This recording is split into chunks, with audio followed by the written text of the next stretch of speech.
कल तक जो सबसे बड़ा सस्पेंस था वो आज खत्म हो गया है। ईरान ने आधिकारिक तौर पर अपने सुरक्षा प्रमुख अली लारिजानी की मौत की पुष्टि कर दी है। ईरान के सरकारी टीवी चैनल के बाद ईरान के सर्वोच्च राष्ट्रीय सुरक्षा परिषद ने अली लारिजानी की मौत की पुष्टि कर दी है। ईरान की सर्वोच्च राष्ट्रीय सुरक्षा परिषद के मुताबिक लारिजानी को उनके बेटे और बॉडीगार्ड के साथ ईरान के उत्तर पूर्व में स्थित पारदिस में उनकी बेटी के घर पर मार दिया गया। ईरान की सर्वोच्च राष्ट्रीय सुरक्षा परिषद ने अपने सचिव अली लारिजानी के निधन पर पुष्टि भी कर दी है। उन्हें उनकी बेटी के घर के भीतर उनके बेटे मुर्तजा लारिजानी, उनके डिप्टी अली रेजा बयात और कई सुरक्षा कर्मियों के साथ मार दिया गया।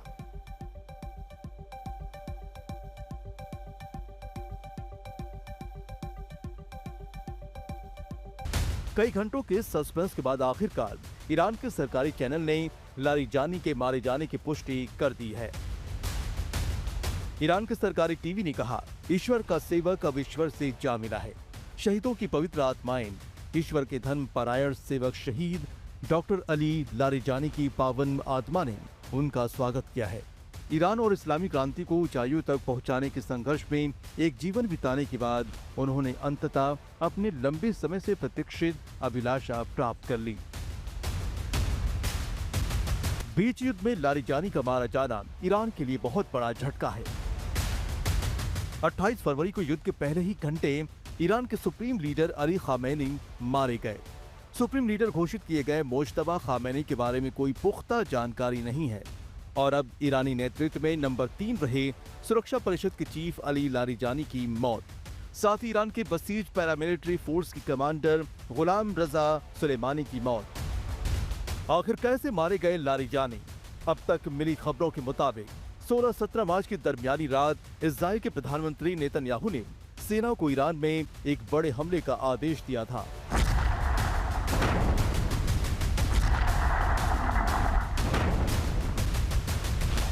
प्लान के मुताबिक सोमवार रात ईरान की राजधानी तेहरान, शिराज और तब्रीज पर हमला किया गया, जिसमें सबसे बड़ा हमला तेहरान में हुआ, जहां पुख्ता इंटेलिजेंस के बाद सोमवार देर रात इजराइल के दावे के मुताबिक एक एयर स्ट्राइक में ईरान के सिक्योरिटी चीफ अली लारिजानी और ईरान के बसीज पैरामिलिट्री फोर्स के कमांडर गुलाम रजा सुलेमानी का खात्मा हो गया।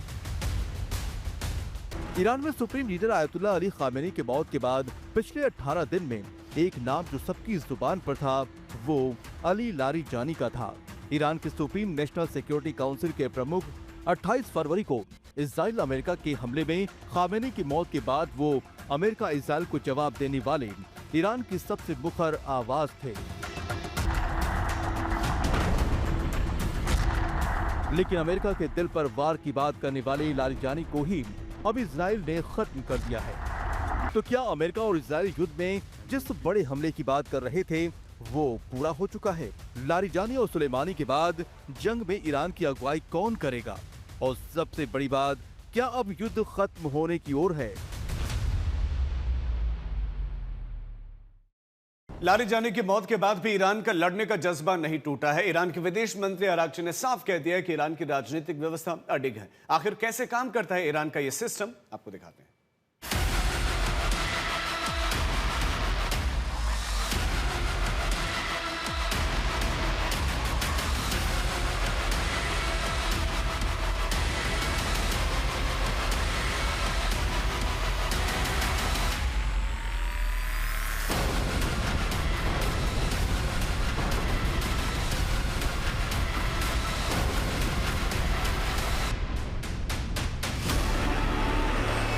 ये ईरान के हमलों की 61वीं लहर है। क्या अली लारिजानी की मौत के इंतजाम में ईरान ने आखिरी जंग छेड़ दी है? आखिर क्या बात है कि शीर्ष नेतृत्व के खात्मे के बाद भी ईरान इजराइल और अमेरिका को ललकार रहा है? इसे समझने के लिए 16 मार्च की रात का ईरान का ये वीडियो देखिए। ईरान की सड़कों पर अमेरिका के खिलाफ प्रदर्शन करते लोग उतरते हैं, नारा लगाते हैं, कोई समझौता नहीं, कोई समर्पण नहीं, बदला लेने की मांग और अमेरिका से लड़ो की बात कहते हैं।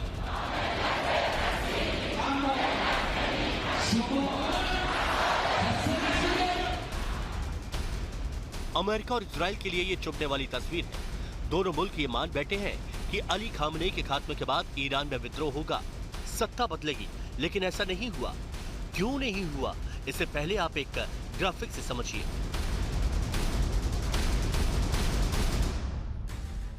ईरान की सत्ता पिरामिड के आधार पर देखें। इस पिरामिड के सबसे ऊपरी शिखर पर हैं सुप्रीम लीडर यानी सर्वोच्च नेता, जो अब तक अयातुल्ला अली खामनेई थे और फिर उनके बाद मुस्तफा खामनेई बने। इनके नीचे है गार्जियन काउंसिल, जो सीधे सुप्रीम लीडर के अधीन होती है। इसमें धार्मिक विद्वान होते हैं। इनका काम ये देखना है कि मजलिस जो कानून बना रही है वो इस्लामी सिद्धांतों के मुताबिक है या नहीं। सबसे बड़ी बात यह है कि यही काउंसिल तय करती है कि कौन राष्ट्रपति या संसद का चुनाव लड़ सकता है। फिर आते हैं राष्ट्रपति, जो अर्थव्यवस्था और विदेश नीति को देखते हैं, लेकिन उसकी ताकत बहुत सीमित है।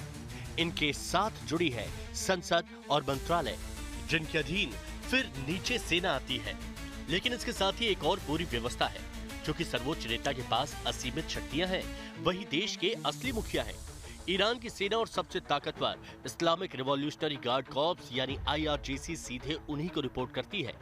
न्यायपालिका के प्रमुख की नियुक्ति भी वही करते हैं, यानी रक्षा से लेकर न्याय तक अंतिम फैसला सर्वोच्च नेता का ही होता है। इतना ही नहीं, ईरान के पास बसीज जैसी बड़ी धार्मिक वॉलंटियर पैरा मिलिट्री नुमा धार्मिक फोर्स है, जो करीब 12 से 20 लाख तक बताई जाती है। ये तकनीकी तौर पर IRGC का ही हिस्सा है। सत्ता के इतने लंबे सोपान वाले ईरान में खामनेई के मारे जाने और मुस्तफा को लेकर सस्पेंस के बीच अली लारिजानी ही वो शख्स रहे जो ईरान में सबसे अहम माने जाते रहे। दरअसल अली लारिजानी ईरानी राजनेता ही नहीं बल्कि इस्लामिक क्रांतिकारी गार्ड कोर के पूर्व सैन्य अधिकारी थे। 2025 से सर्वोच्च राष्ट्रीय सुरक्षा परिषद के प्रमुख थे।